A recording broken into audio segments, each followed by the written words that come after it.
imagine there we go. Several folks who weren't able to be on the call today who asked if the presentation would be recorded. So we're going to record it. If you have a question that you want to ask and you're uncomfortable asking that question in a potentially public setting, you can message me. You can send me a direct message using the chat feature with your question, and then I can ask your question anonymously during the Q&A. With that, are there any questions about the format or process for today? Okay, with that, we'll jump right into the presentations. Our first presenter this morning is Veena Singla. Veena is a senior scientist with the Natural Resources Defense Council and also an adjunct assistant professor at Columbia University. Her work seeks to address health disparities linked to harmful environmental exposures using an interdisciplinary approach incorporating environmental health, exposure science, public health, and policy expertise. She currently serves on US EPA's Children's Health Protection Advisory Committee and the National Toxicology Program Board of Scientific Counselors. And with that, Veena, the floor is yours. Thank you so much, Jed, and thanks to Clean Water Action for hosting this webinar. And I'm really pleased to be here to talk to you all about this important topic. And I'm going to talk today about the basics of chemical recycling and what I found in my research on chemical recycling facilities in the US that I did last year. So just a little bit about NRDC. We're an international nonprofit that employs scientists like myself, as well as attorneys and policy experts to advocate for science-based policies to protect human health and the environment. And we have a staff of about 700 and offices across the US, our headquarters in New York, also in San Francisco, where I'm located. And my work focuses on transforming our systems of materials production, use, and disposal so they're no longer a source of harm to people and the environment and support healthy communities. So before we even get into more about chemical recycling, I wanted to give a reminder of the materials management hierarchy. And I'm intentionally calling it materials management and not waste management because we need to really think about this topic differently and these materials for what they are, valuable resources, not waste. And you can see that the very top of the hierarchy is to prevent waste, not create it in the first place so that there's less to manage. And the same goes for reducing waste, less to manage, and that's better. The next layer in is reuse, so we can reuse materials and products to extend their useful life, and then we don't have to create new products or extract more resources. And then we're 4 layers in before we get to recycling.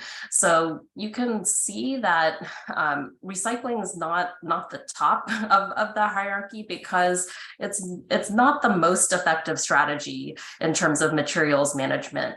It's a tool in the toolbox, certainly, and when done well, it has benefits, but the really impactful strategies are the ones above. And then finally, at the very bottom, we get to recovery, such as burning materials for energy, and finally, disposal as the least preferred ways to manage materials. So let's talk a little bit more about plastics recycling. Now, plastics recycling today, the small percentage of plastics that actually are recycled, that's done by mechanical recycling. So that's where we take plastic waste and sort it by different types, and then clean it, shred it into plastic pellets, and then those pellets can then be heated and molded into new plastic products. Now, taking a look at chemical recycling, first you can see that it has many more steps than mechanical recycling, and there's kind of different pathways or different types. So chemical recycling is this umbrella term for many different kinds of processes. So some of them are listed on the slide there: pyrolysis, gasification, solvent-based depolymerization. But what they have in common is that they're all using heat or chemicals, or a combination of heat and chemicals, to break down plastic. And then what happens is you get two different pathways. In that top dark orange pathway, the broken down plastic gets turned into fuel that's burned for energy. In that light yellow bottom pathway, the plastic is broken down into chemical components that can then be used to make more chemicals or turned back into plastic.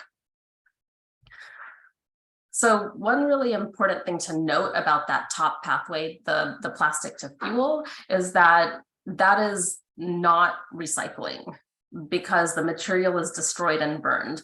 So we'll talk a little bit more about this later. Now, when I started my research last year, I heard a lot of hype about chemical recycling and its potential to really recycle these hard to recycle plastics and solve our plastic waste crisis.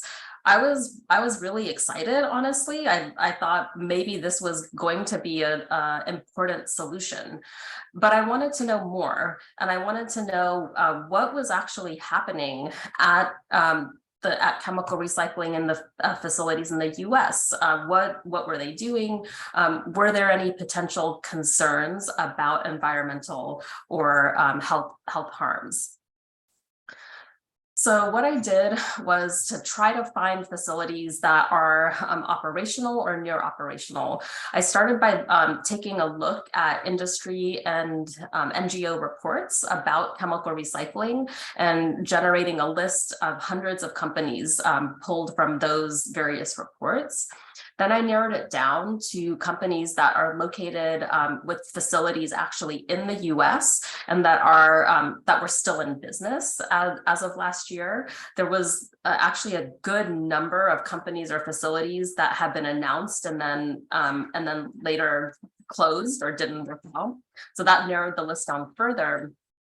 Then I looked for facilities that had information indicating they were operational or near operational by looking for reporting in US EPA databases, state permit information, or other information that indicated their status. And that brought us to 8 facilities. So here's the data that I found on those facilities as of August of last year. So down the left-hand side, those are the 8 facilities. And then across the top are the 5 different sources of data that we found. So there was state permit data, data from EPA's ECHO database, that's Environmental Compliance and History Online, the database that records compliance issues or violations, data from EPA's Toxic Release Inventory, where companies are required to self-report releases of certain toxic chemicals, data from EPA's Resource Conservation and Recovery Act reportings, that's about hazardous waste. And then finally, we used EPA's EJ Screen tool to do a demographic analysis of where each of these facilities was cited.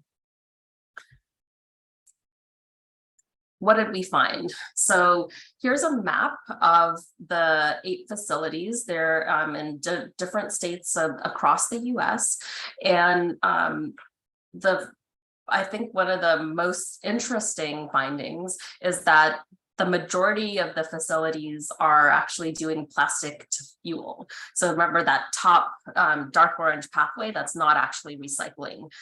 5 out of 8 of the facilities were doing plastic to fuel using pyrolysis. So that's, again, turning plastic into fuel to be burned, not recycling. So why is this so important? When we think about actual recycling.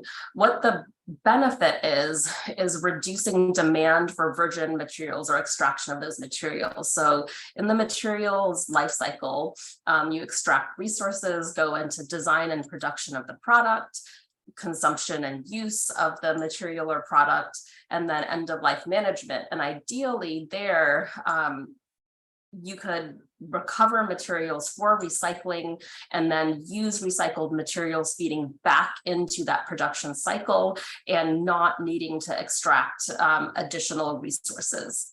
However, when you create fuel from those materials, that plastic to fuel, that material exits the life cycle and is burned in that incineration or energy recovery process.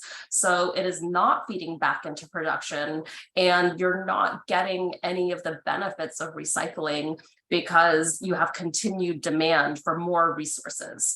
So this plastic to fuel destroys the materials instead of feeding them back into the cycle. Now, when we looked at state air permit data for these facilities, what we found is that they're allowed to release a whole variety of hazardous air pollutants. So down the left side of the table there, that's the different chemicals we found in the permits. And across the top is the various health hazards of those chemicals. A number of them are cancer-causing chemicals, a number are reproductive and developmental toxicants. That's especially of concern for children's health. And then finally, we looked at where these facilities are sited. So across the top of the table here, those are the 8 facilities. And then down the left-hand side is the demographic and income breakdown. So we looked at the population within a 3-mile radius of each facility, and then looked at the percentage of people that were considered low income, a household income below 25,000. And then the racial breakdown. And on the very right-hand side, that's the US average for the percentage of the various populations. And the dark orange highlights, that's where there's a significantly greater proportion of low income or people of color within that 3-mile radius.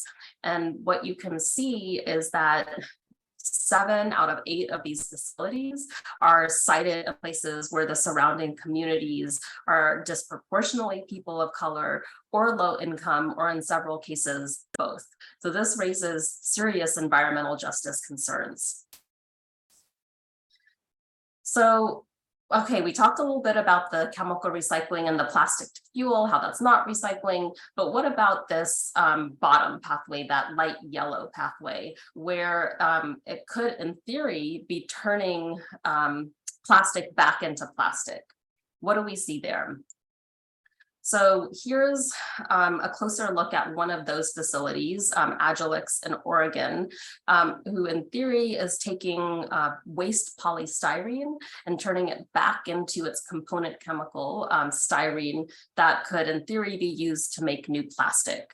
But what we found was something quite curious, is that Agilex reporting to the Toxics Release Inventory in 2019 and 2020, they're sending over 100,000 pounds of styrene, their supposed product, to incineration for disposal. Now, we don't know why. My theory is that the styrene was just too contaminated to actually use to make new plastic. So they're disposing of quite a high volume of their supposed product. In addition to that, we also found this facility is producing almost 500,000 pounds of hazardous waste in 1 year alone. This is data reported to EPA under the Resource Conservation and Recovery Act. And what you can see is a variety of hazardous waste that's listed down the left-hand side. Then in the middle column, the pounds that Agilex sent out offsite. And then in the right-hand column, the different methods of incineration that were used to dispose of that hazardous waste. They're called different things. fuel blending, energy recovery, incineration, they all involve burning. They're all incinerating the hazardous waste. And that hazardous waste was shipped to 6 different locations across the country for incineration. So in summary, what we found was that most of these chemical recycling facilities are not actually recycling any plastic.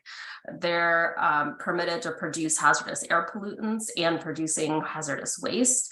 The processes are inefficient and polluting. We see that burning is happening at multiple stages in this whole process, in the pyrolysis process itself, and burning the fuels that might be generated and burning the hazardous waste. And communities of color and low-income communities are disproportionately impacted throughout this whole process, from where the chemical recycling facilities are sited to where the hazardous waste is disposed of.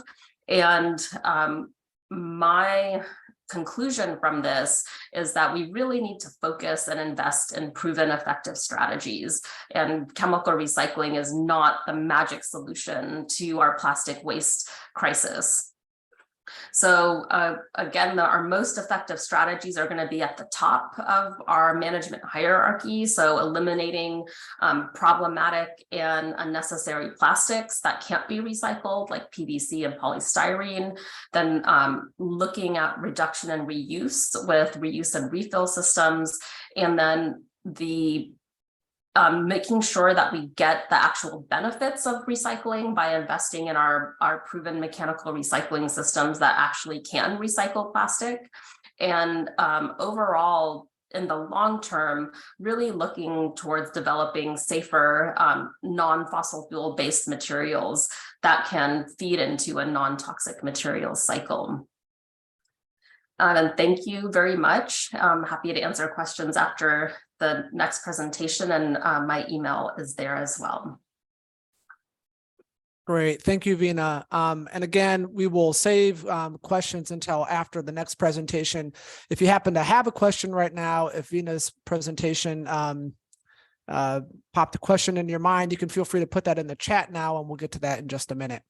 But now I'm going to go to our next presentation from Kevin Budris.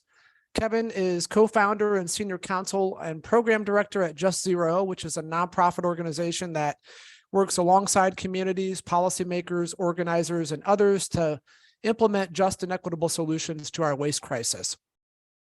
Prior to Just Zero, Kevin was a senior attorney in the Zero Waste Program at the Conservation Law Foundation and previously worked at the National Environmental Law Center, where he brought citizen enforcement lawsuits against polluting landfills and incinerators.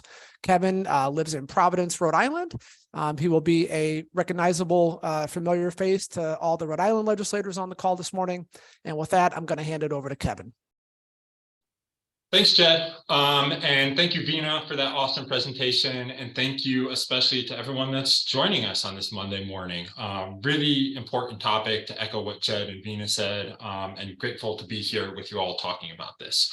As Jed mentioned, my name is Kevin Budris. I am Senior Counsel and Program Director at Just Zero. We're a relatively new nonprofit organization focused exclusively on zero waste and solving our waste crisis.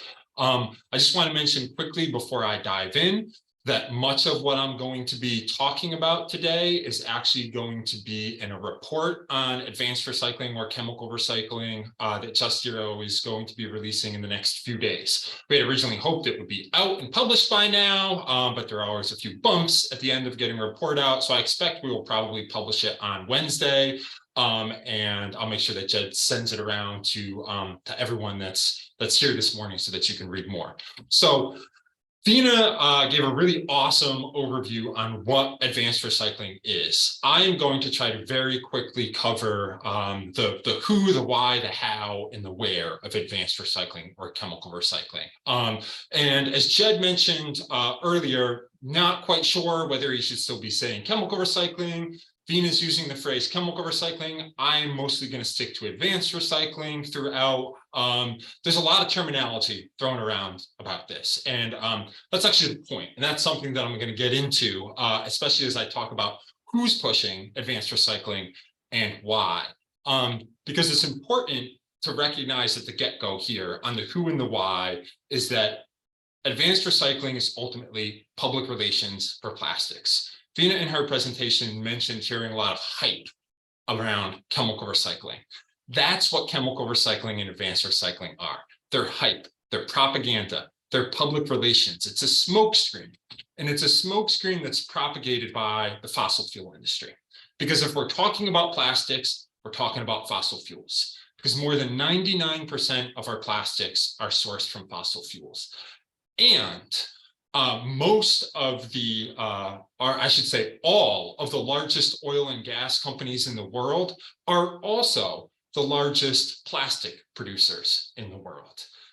And as we start to transition, hopefully, away from fossil fuels in our cars and in our homes, the fossil fuel industry sees plastics production as its plan B, its lifeline in an uncertain future. Fewer fossil fuels being burned, they need to do something with all of that so that they can keep on raking in the profits. Plastics production is where they're focusing their energy. And they have a problem because, like many of the folks here on this call this morning, many throughout the world, throughout the country, are increasingly focused on limiting plastics production. We are all starting to see plastics for the problems that they are, and many of us understand that the way to solve the problem is just to make fewer plastics. That's a problem for the fossil fuel industry. So they need public relations, they need a myth, they need a smokescreen to say, no, it's okay. Go on pumping out all of this plastic because we've got a way to make it more sustainable. And their way to make it more sustainable is advanced recycling or chemical recycling. It is a way to sell us all on the idea that plastics can be in our lives and yet not damage the environment, which just isn't true. And as Veena mentioned in her presentation, chemical recycling, advanced recycling, they don't actually end up reducing demand for virgin plastics production. And that's the point. That's why this is the chosen public relations strategy for the fossil fuel industry. They don't want to reduce virgin plastics production because they make a lot of money off of it. So they come up with this idea to sell us on plastics as being sustainable or circular when plastics are anything but. And who is ultimately behind all of that smokescreen other than just broadly the fossil fuel industry? Here we are really talking about the American Chemistry Council. The American Chemistry Council is a huge lobbying group for the petrochemical industry, the fossil fuel industry, the plastics industry, which are really just one big collective industry all in one. The American Chemistry Council has a budget of more than $100 million per year. Their membership includes the largest fossil fuel companies in the world, like ExxonMobil, Shell, BP, who are also, again, the largest plastics producers in the world. They work on behalf of their members to do things like increase fossil fuel extraction, oppose restrictions on dangerous toxics like PFAS, expand plastics production, and create loopholes for advanced recycling. And that's really the how that I'm going to get to soon on advanced recycling. But quickly, before we move on to how the American Chemistry Council is pushing for advanced recycling, I want to take a quick look at the timeline around advanced recycling, chemical recycling technology, but especially around the propaganda, because this is really revealing as to why they're really pushing this idea of advanced recycling. Because all the way back in the 1950s, we started to see early lab studies on plastics decomposition using technologies like gasification, like pyrolysis, the things that Veena mentioned in her presentation. And even back in the 1980s, we started to see companies like Eastman and DuPont, big petrochemical firms, trying to deploy pyrolysis and methanolysis, which are chemical recycling technologies, at commercial scale. Now, those attempts failed, but you didn't see anywhere those companies or the industry branding this as chemical recycling or advanced recycling. And they weren't talking about plastics recycling because there wasn't a need for that propaganda yet. That all changed in 2018. 2018 was really a landmark year around plastics in this country.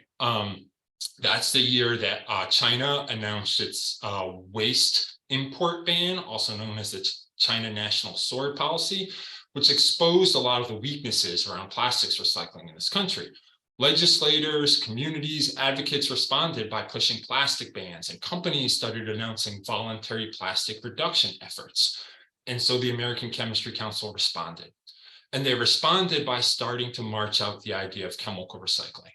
The first time the American Chemistry Council mentioned chemical recycling, it was in opposition to McDonald's plans to eliminate polystyrene foam food and beverage containers at their restaurants.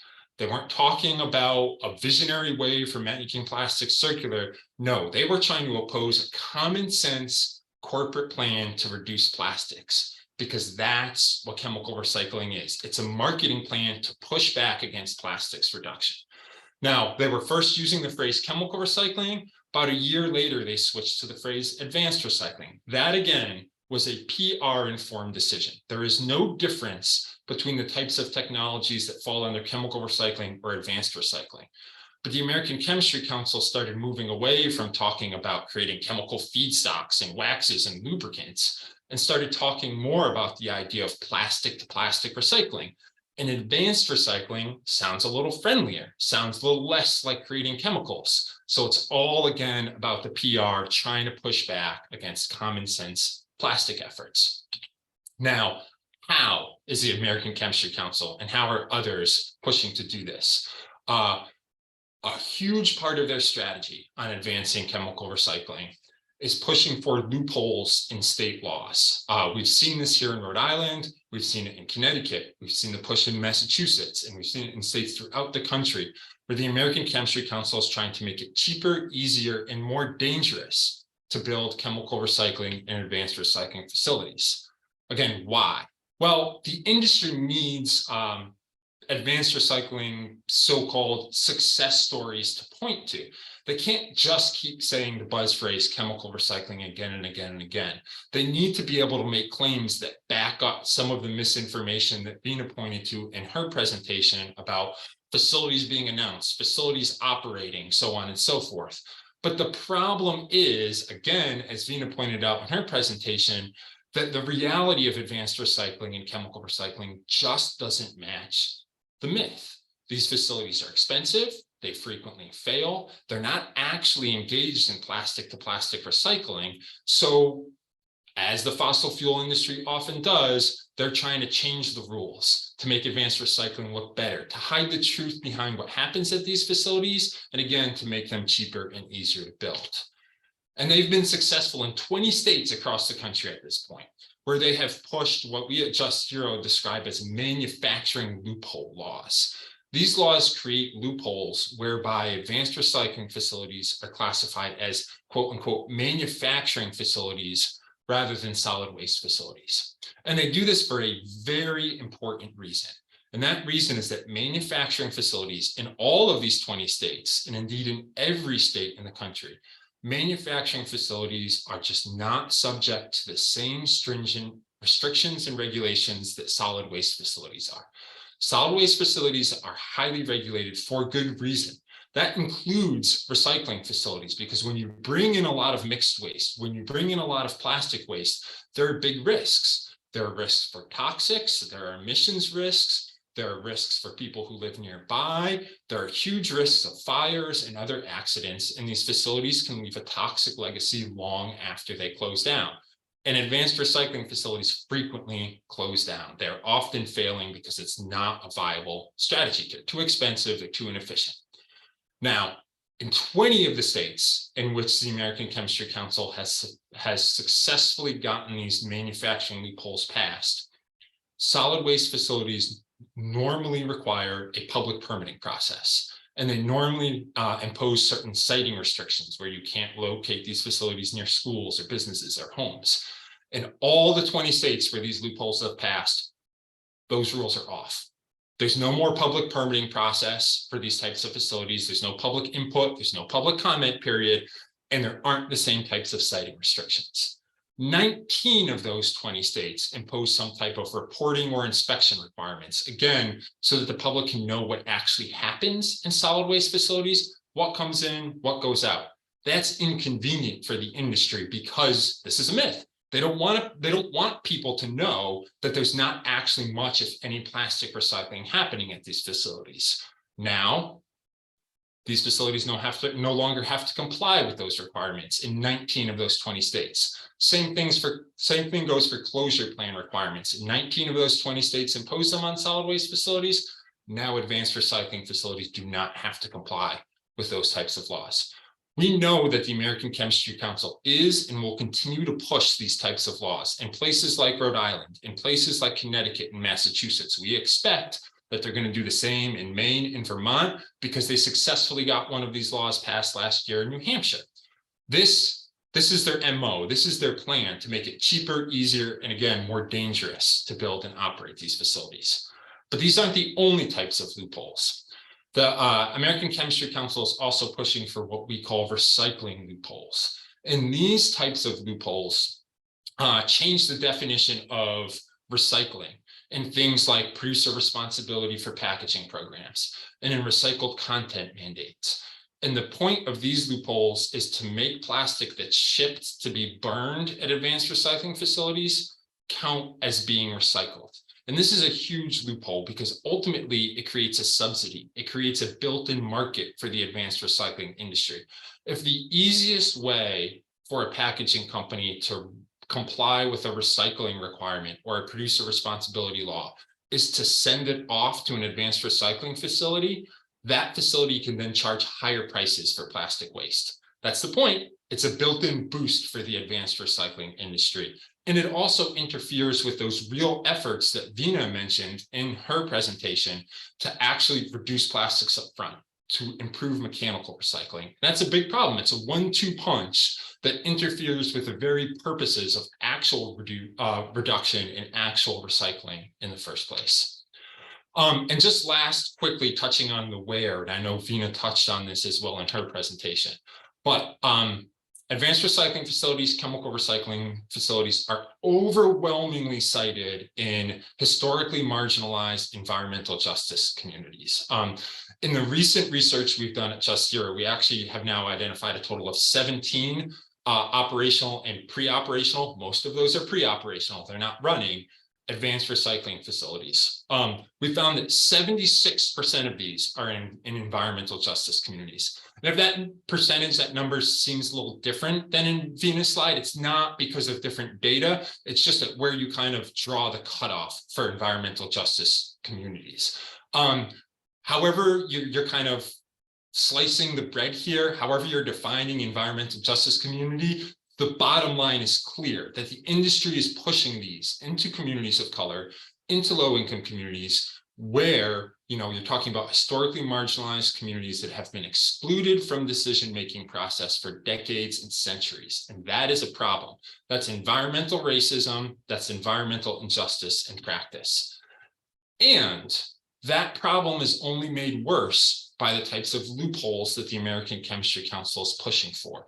Those manufacturing loopholes in particular, because again, those facilities, those loopholes exempt advanced recycling facilities from public permitting processes.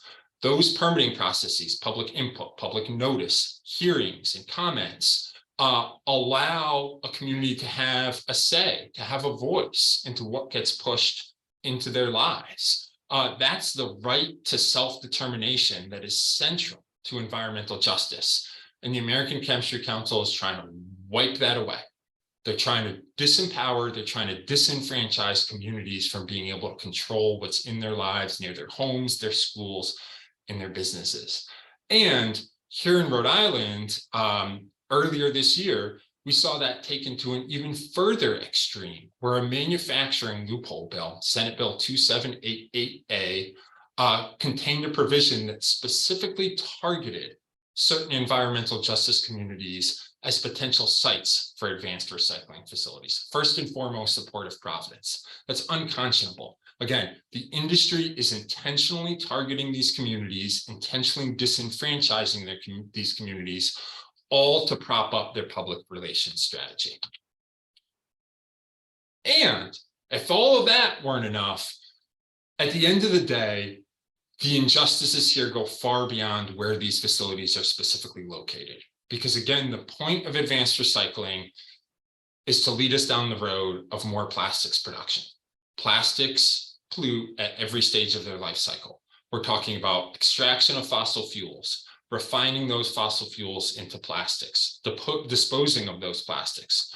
All these types of facilities are more often than not located in communities of color and low-income communities. So in pursuit of this strategy of more plastics in our lives, the industry is aware, knows full well, and is indeed targeting the communities that can least afford to shoulder these burdens again and again and again. And at the end of the day, even if advanced recycling worked, even if it could create new recycled plastics, it's doing more harm than good. It's keeping us hooked on this cycle of polluting plastics. It's keeping us hooked on this cycle of fossil fuel extraction, and it's keeping us hooked on this pattern of injustice, which is just unacceptable. So with all of that gloom and doom, I just want to close here by saying all is not lost. We don't have to stand idly by as the fossil fuel industry continues to try to push advanced recycling on states and on communities. We can push for legislation that prohibits or significantly restricts these types of facilities up front. Ban advanced recycling facilities. So no matter what loopholes they come up with, it doesn't matter because they're not able to build these facilities in a particular state. Not just that, the more we do to, again, move up that hierarchy that Veena mentioned, the more we do to reduce plastics up front, the more we strike back against this public relations strategy. If there's no plastics for the fossil fuel industry to produce or promote, there's no more advanced recycling. It's just that simple. And so with that, I'll close. I look forward to hearing any questions. And please, my contact information is here for those of you that don't already have it. So please feel free to reach out anytime with questions one-on-one. Thanks so much. Great. Thank you so much, Kevin. And I will be sharing, if not later today, probably tomorrow or the day after, I'll share a recording of this meeting today. And I'll also share a PDF of both Kevin and Veena's slides and probably some additional information as well. We have about 17 or so minutes for questions. So if you have a question, you can raise a hand or type your question into the chat. I'm going to start with the question that came from my colleague Tess in Minnesota. Tess asked about sort of, I guess, the energy intensity of these so-called advanced recycling facilities. How much energy are they using? What is the source of the energy that you're using? And so I don't know if Veena or Kevin, if you're able to kind of speak to the energy intensity questions surrounding these facilities. Sure, I'm happy to comment on that. And one caveat I'll give to my answer is that there is a real lack of transparency about these facilities, the processes they're using, what they're actually doing, their emissions. So I can tell you what we know from the publicly available information that we're able to find, but I would really encourage folks as these issues come up to you to ask for more data, more transparency, more information, because that's just been lacking. I feel like, Jerry Maguire sometimes. I want to yell, show me the data instead of show me the money. So anyway, what I'll tell you, one facility in Indiana, Brightmark, is a plastic pyrolysis facility, and data they reported to EPA. What they're doing is they use natural gas or fossil gas as the sort of startup energy source for their pyrolysis process. So pyrolysis requires high heat, so it is quite energy intensive. So they're using natural gas as a startup source, and then the input would be all the plastic waste. And then that plastic waste gets broken down by that high heat. And then what they stated is that about 70% of that broken down plastic is burned to generate energy to power the process. So the huge majority chunk of the plastic that gets input is actually burned within the pyrolysis unit itself, just to generate the heat to keep the process going. And then, so that's 70%. And then about 10% is char or waste that would go to landfill disposal. And then you're left with 20% of this pyrolysis oil potential product, which would need to be further processed and refined into the fuel. So it's quite energy intensive. They're burning fossil gas as part of the process, and then they're burning a large chunk of the broken down plastic as part of the process. So all of that is going to generate toxic and harmful air pollution. It's the same kind of air pollution you get from burning fossil fuels. So greenhouse gases, certainly particulate matter, nitrogen oxide, sulfur oxides, all of those harmful air pollutants. Great, thank you, Veena. Also had a question that came into me through the chat. Not sure if this is related, but what role do compostable products, such as compostable cups, bags, to-go containers, which are probably composted at lower rates than recyclable items are recycled, playing in a solution or complicating factor in the market? So compostable products or products that are marketed as compostable products, are those kind of part of this advanced recycling equation? And Kevin or Veena, feel free to tackle that one. Yeah, I'm happy to hop in on that. You know, compostable products, especially compostable, and really here I'm going to talk about compostable plastics as opposed to other compostable, you know, like compostable paper products and things like that. But compostable plastics are less a part of kind of the advanced recycling equation, but pose their own set of problems. Again, to kind of refer back to what Veena was talking about around kind of the ideal solutions, what we should be pushing for, reduction and reuse are at the top. And compostable plastics in particular can interfere with those efforts. Instead of compostable plastic containers, we should be working towards reusable containers. And compostable plastics, while many of them aren't sourced from fossil fuels, they may be sourced from starches and other plant-based materials, they often still have a lot of plasticizers and other chemicals in them. So just because something's compostable doesn't mean it's non-toxic. And that's a huge problem for our composting infrastructure when we rely on the back end of what comes out of compost to, you know, grow new vegetables and new food in. If that compost is laden with toxics, that's a huge problem. So at the end of the day, composting, any type of compostable plastic, while it might seem like a step forward, can in fact represent a step backwards and a step away from reduction and reuse. Great, thanks, Kevin. Several questions in the chat about you know, where folks can get a copy of kind of the proactive bills to ban chemical recycling. I put a link to to legislation that was introduced earlier this year in Rhode Island. I can tell you that we will probably have new and improved language for 2023. Veena also posted a link to model extended producer responsibility language. If any of you want model language for either proactively banning chemical recycling or for EPR or other plastics model legislation, feel free to send me an email after this call. You can also email Veena or Kevin. We all sort of work together. We'll probably be pulling that information from the same places, but just send us an email and we can get you some model language. Yeah, and on that, Jed, I'd just like to point out that that also is going to be something that's mentioned in the report that Just Euro is going to release, again, hopefully on Wednesday, some tips for model language, for model legislation, and looking at some examples of what other states have tried to do. No state has yet passed a kind of comprehensive chemical recycling, advanced recycling ban or something that proactively closes these loopholes.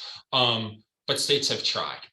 States like Maryland and Oregon have introduced bills that weren't passed, but provide kind of like a pathway for what could be done. Jed mentioned Rhode Island. Rhode Island has and will continue to try to take efforts to close those loopholes. So folks are working on it. And it's all kind of a lab right now as different states try to figure out the best approach, but we're going to be paying attention to all of those states.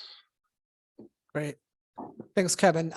Anne from the Sierra Club in Connecticut made a good point in the chat that some compostable products do have PFAS chemicals in them. And we're doing what we can in Rhode Island to get PFAS out of food packaging, but there are still food packaging, even some compostable food packaging that contains some level of PFAS chemicals. Any other questions? Feel free to raise a hand if you want to use the hand feature, or go ahead, Michelle. Well, I just wanted to kind of get some feedback about the new federal legislation that was submitted, the Protecting Communities from Plastics Act. Kind of interested to hear from our speakers about their thoughts on that. Yeah, I'm going to yield to Veena and Kevin on that one. I'm not real plugged in on the federal legislation, but Veena or Kevin, do you guys have thoughts or comments on that federal legislation? Sure. Yes. I can comment on that. That act has really good, strong protections against these false solutions of so-called chemical recycling and advanced recycling. It has a strong focus on reducing plastic production and preventing expansion of plastics infrastructure to protect environmental justice communities. And it really builds on what's in the Break Free from Plastic Pollution Act, which was introduced last year, and I believe is going to be reintroduced in the new session. So I'd say those, the Break Free from Plastics Pollution Act and the Protecting Communities from Plastics Act are very complementary to each other. And the Protecting Communities from Plastics does contain an appropriate emphasis on reducing plastic production and preventing expansion of the plastic infrastructure. Great, thank you. Any other questions?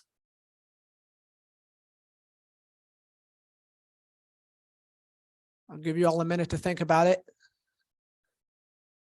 I just wanted to comment while we're waiting for any other questions. I just wanted to comment on some of what I'm seeing in the chat about the draft bill to ban marketing of compostable if it contains fluorines. I think I love that. It's a really great way to get at getting the PFAS out of the compostable materials so that we're not recirculating toxics in the system.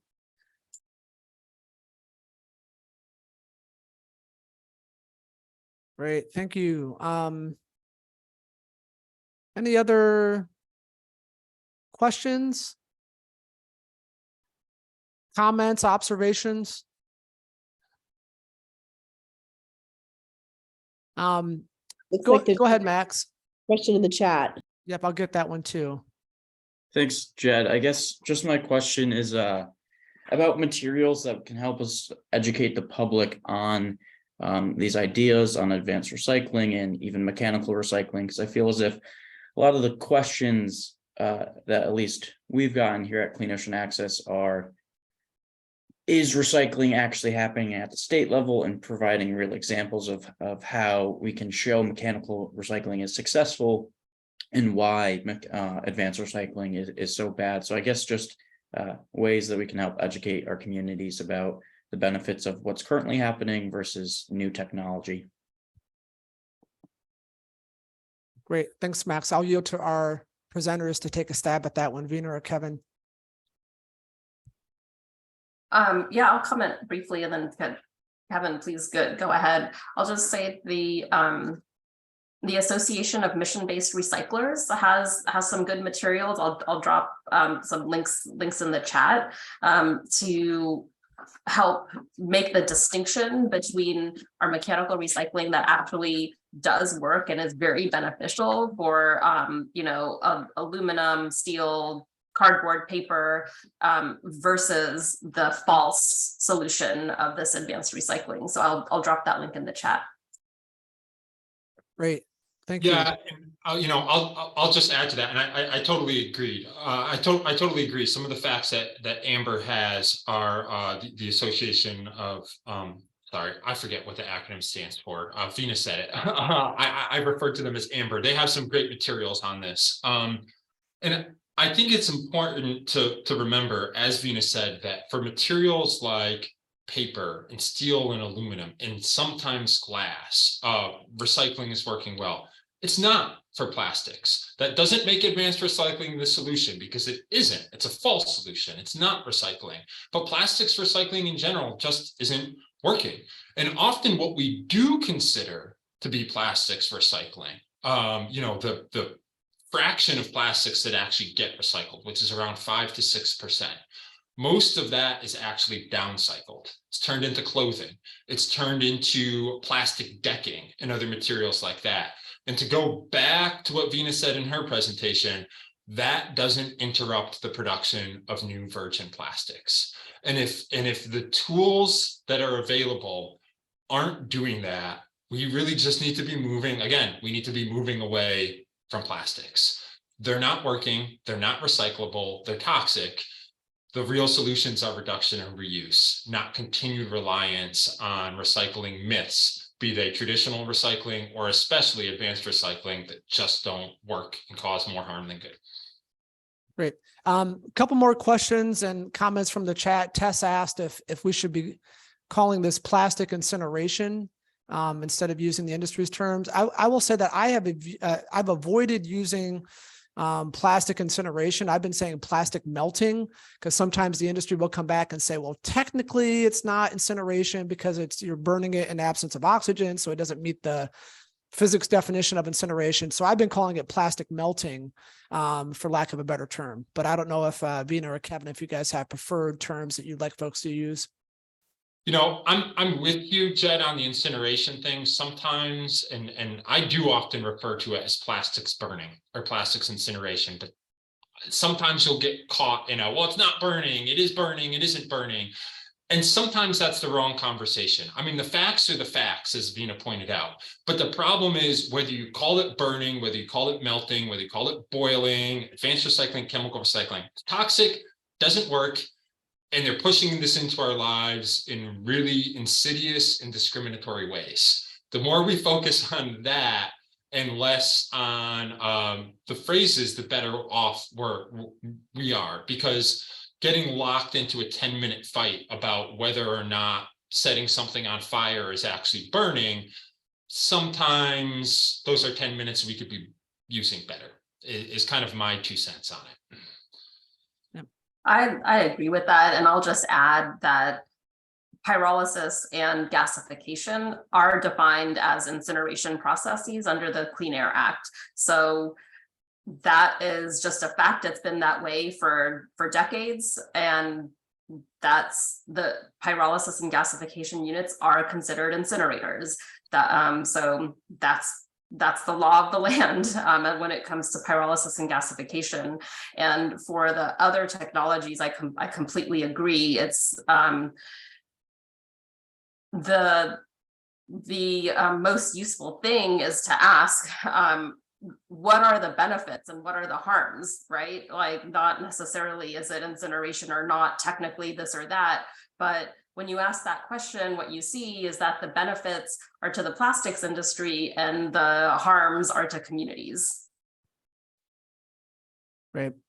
Well, thank you, everybody. It is noon, and I'm going to try to hold to my promise to keep everybody here under an hour. Thanks again to everyone for taking time to be on the call today. In particular, I know we have many state legislators on the call, so thank you for your time. And frankly, thank you in advance for your help in helping us to combat chemical recycling in our respective states.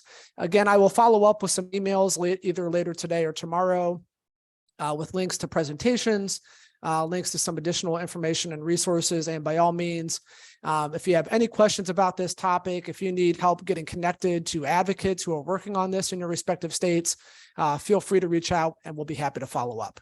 So thanks again to our presenters, and thanks again, everybody, for being here. Have a great day. Thank you.